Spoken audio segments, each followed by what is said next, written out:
"You're slowing down progress with unnecessary concerns," my boss said, sliding the termination notice across his desk. "We need people who prioritize deadlines." My name is Wade Connolly.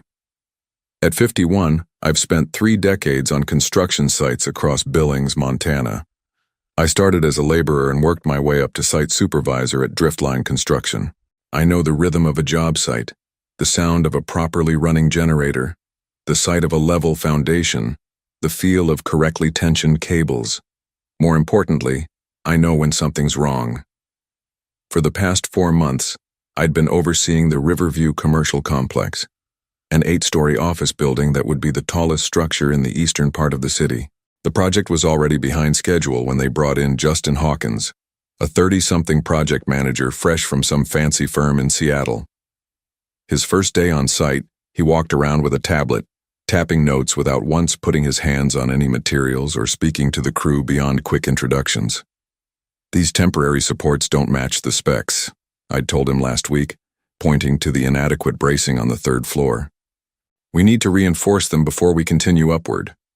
"The engineering team signed off on the current arrangement," he'd replied, without looking up from his tablet, "moving forward as planned."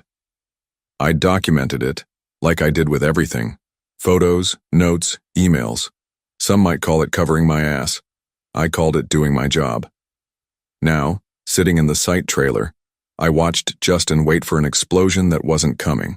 Men like him expected men like me to shout, to throw things, to make a scene when cornered. I simply nodded once and collected my hard hat.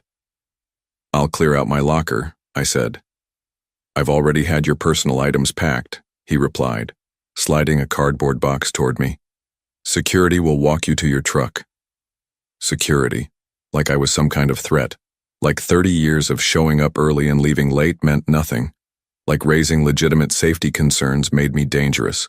I took the box without checking its contents and followed the nervous young security guard to my truck. A few of the crew members noticed what was happening and stopped working. I gave them a small nod, not of goodbye, but of something else. Something that said, "Watch yourselves." As I pulled away from the site, I caught a glimpse of Justin already talking to my replacement.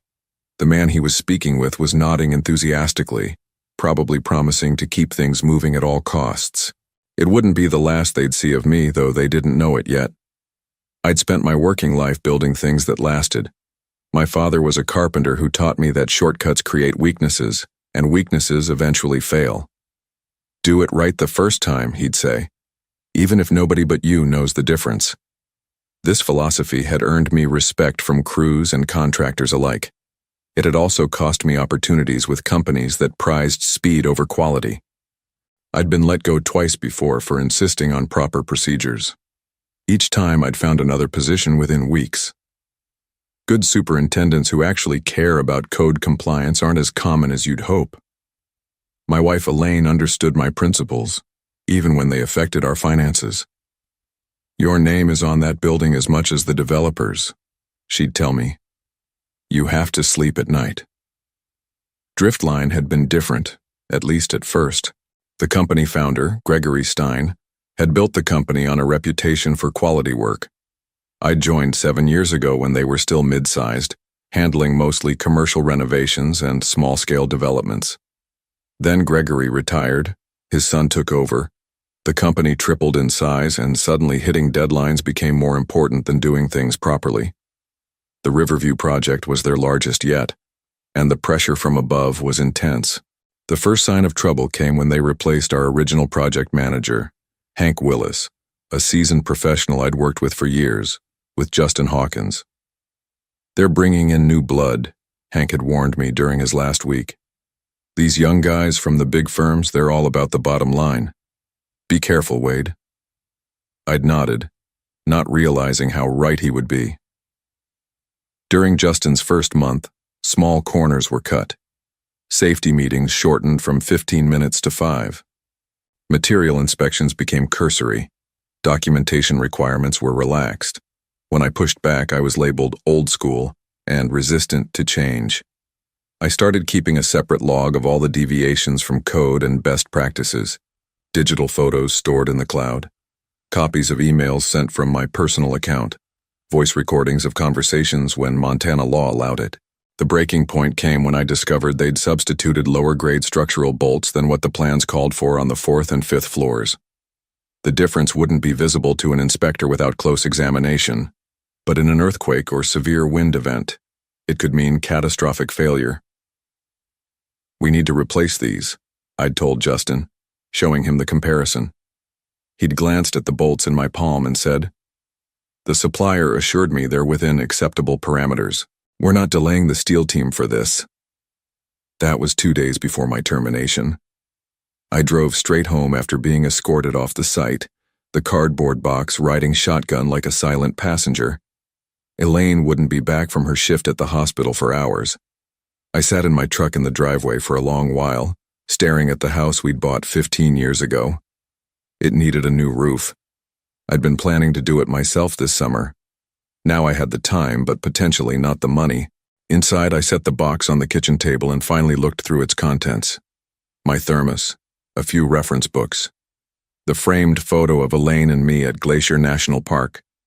My personal tools were missing: a good Milwaukee drill set, quality measuring equipment, specialized gear I'd accumulated over decades, about $2,000 worth. I made a list of everything missing, then called the Human Resources Department at Driftline's main office. The woman who answered sounded uncomfortable when I explained the situation. "I'll look into it, Mr. Connolly," she said, "but I should inform you that, according to Mr. Hawkins's report, you were terminated for insubordination and creating a hostile work environment." I hadn't raised my voice once in all my interactions with Justin, not even today. "That's interesting," I replied evenly. "I'd like that in writing, please."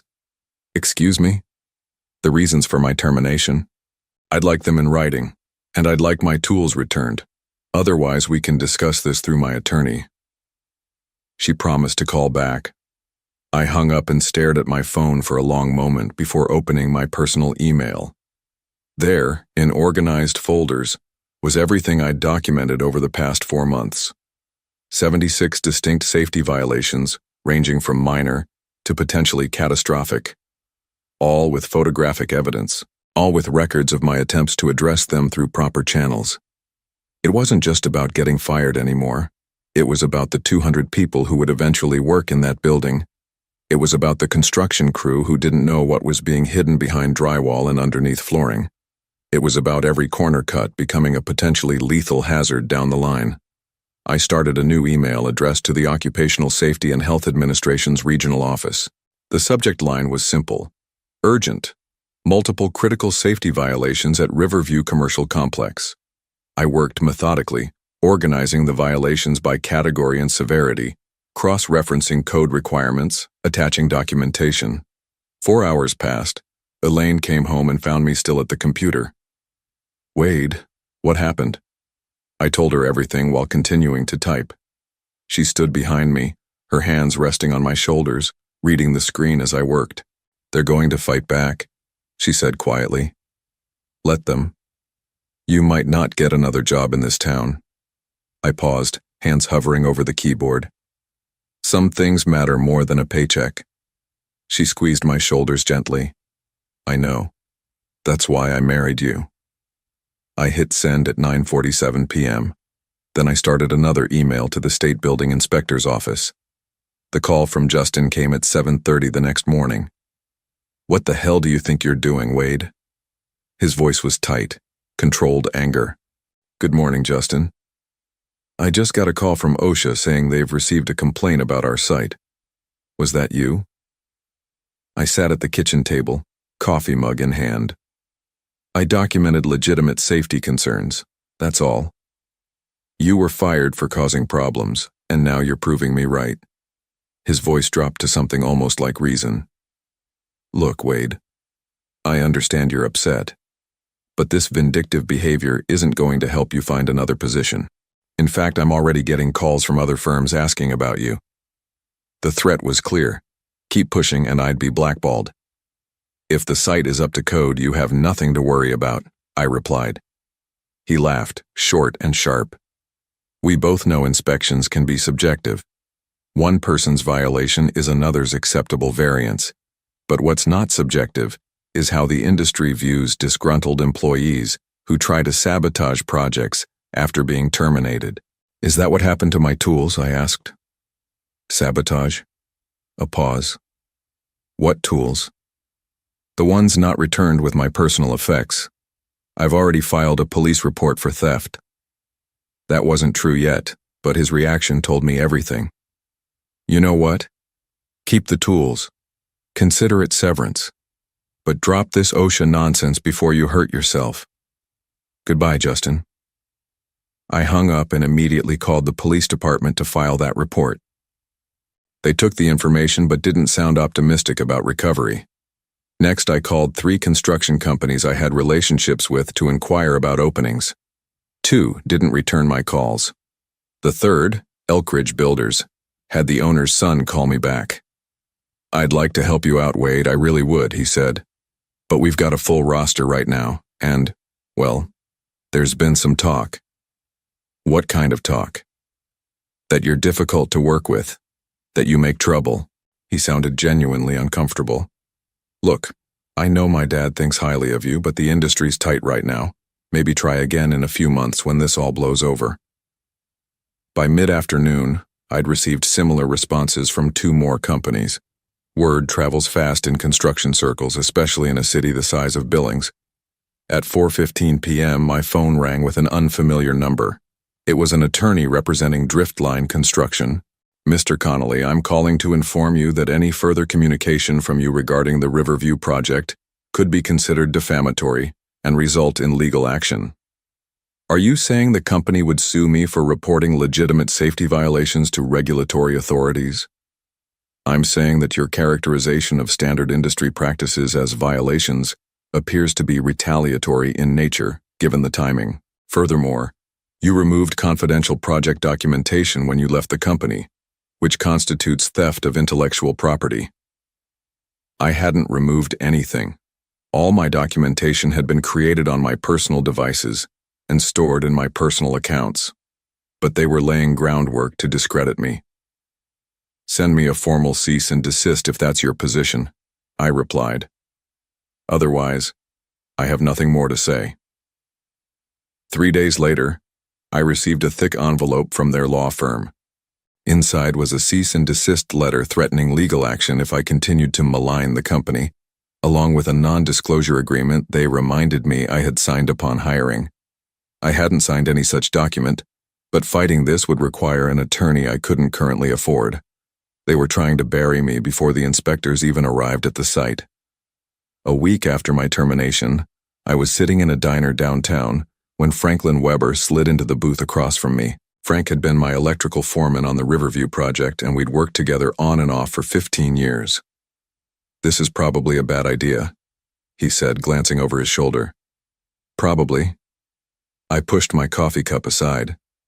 How are things at the site? Crazy. Justin's got everyone working overtime to fix the issues before the OSHA inspection. They've scheduled it for next Monday. I nodded. They're replacing the bolts? And reinforcing the supports you flagged. But here's the thing, Wade. He leaned forward, lowering his voice. It goes deeper than what you saw. They've been falsifying materials documentation for months. Remember those concrete samples that failed the strength test back in February? I remembered. The first pour for the foundation had shown concerning results, but Justin had assured everyone that subsequent tests came back fine. They never retested, Frank continued. They just changed the paperwork. Same with the fire rating on some of the materials. The manufacturer sent a notice about a batch being below spec, but it was buried. My stomach tightened. How do you know this? Donna in purchasing. She's been keeping her own records because she was worried about liability. When she heard you got fired, she came to me. He slid a flash drive across the table. Copies of the original documentation versus what was submitted to the inspectors. I stared at the small black device, not reaching for it immediately. Why are you doing this, Frank? You've got a pension coming in a few years. My son's firm is going to lease 3 floors in that building when it's done. He met my eyes steadily. And I was raised to do what's right, same as you. I picked up the flash drive. They'll figure out where this came from. Probably, but I'm old enough not to care much anymore. After Frank left, I walked to the public library and used their computer to review the files. What I found was worse than I'd imagined.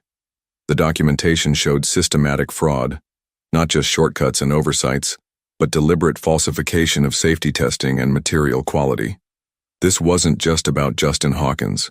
This went up to corporate level, involving purchasing directors and project executives. The Riverview project had been bid too low to win the contract, and now they were making up the difference by using substandard materials. On my way home, I drove past the construction site. The building had reached 6 stories now, its skeletal frame rising against the Montana sky. I thought about all the people who would work there, unaware of what was hidden in the walls and floors beneath them. When I got home, Elaine was waiting with news of her own. I ran into Vivian Taylor at the hospital today, she said. Vivian was married to a city council member. She mentioned that Driftline made some substantial campaign contributions to the mayor and several council members last year, right before they got fast-tracked approval for the Riverview zoning variance. The pieces were falling into place: political connections, rushed approvals, cut corners, falsified documentation. This wasn't just negligence, it was corruption. I called my contact at OSHA that evening and left a voicemail explaining that I had additional documentation that needed to be reviewed before the inspection. Then I forwarded everything from Frank to both OSHA and the State Building Inspector's office. The next morning, I received an unexpected call from Gregory Stein, the retired founder of Driftline Construction. "We need to talk, Wade," he said, his voice grave. "This goes deeper than you know." I met Gregory at his lakeside home 30 miles outside the city. At 72, he still had the weathered hands and straight posture of a man who'd spent decades on construction sites before moving into management. "I never should have let my son take over," he said as we sat on his deck overlooking the water. "Thomas always cared more about growth than quality, but I never thought he'd go this far." "You know about the falsified documentation?" Gregory nodded. "I've been hearing things from old contacts.